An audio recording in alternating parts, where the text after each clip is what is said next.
Hello everybody, it's me, Player Negative, and today I got something special for you. So, we all are aware of the controversy of the Nintendo Switch 2. I mean, I don't think I really have to say anything. We all know the console's way too overpriced. It's literally the same exact thing with a new coat of paint, and it's Nintendo's slow descent into corporate greed.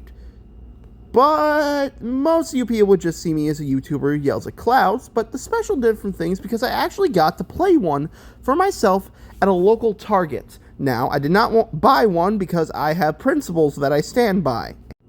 Instead, I went down to Target and played at the display case area on the Nintendo Switch 2, and playing Mario Kart World for the first time, my honest opinion is it's kind of lackluster, but it's okay. It's not terrible, but it's not worth the price. Look at this. There's so many of them. Probably because no one's going to bother buying a $500 console with no games in it. So, this is what they got at the lineup. Nothing really that interesting, and half of these are mainly just normal Switch games. The alarm clock is way too overpriced, and literally everything else is decent. But the amiibos are being priced way too high in my opinion. And then there's this. So, this doesn't even show you the games you can play, it just shows you trailers for some of the stuff, and it's the same 4 games, because there's nothing new on the Switch 2. But then you have this on the other hand, the actual display. And this is special because there are actual Switch games on here. And so I picked it up, played Mario Kart World, and right off the bat, I already noticed some issues. Don't get me wrong, the art style is perfect. They completely did a good decision of bringing back the older 90s versions of Mario and the rest of the gang. I like the overhaul of the redesigns. I love that they gave some of the most simplistic characters more, characterization and not just being simple NPCs. Now, there are a few issues I had with the game. Like, number one, maybe this is just in the demo, but I couldn't change the kart from not having the stupid antenna and the motion controls in the back. Not to mention, there were no indicators of what kind of buttons you're supposed to press to actually do some of the new advertised tricks. So I just played it like normal Mario Kart.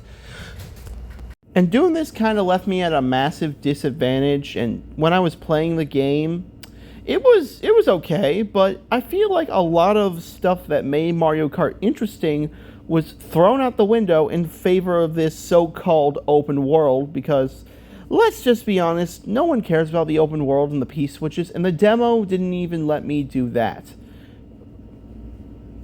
Now, I can already hear a majority of you screaming in the comments saying, well, it's just a demo. You can't expect all the features to be there.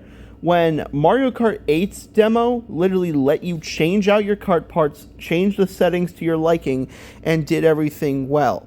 So, forgive me if I have a right to complain about an opinion I genuinely have over a game not working right. And to be honest, it's not just some of the control setups, but also some of the mechanics in general just don't work in this big, wide, straight line excuse of a track.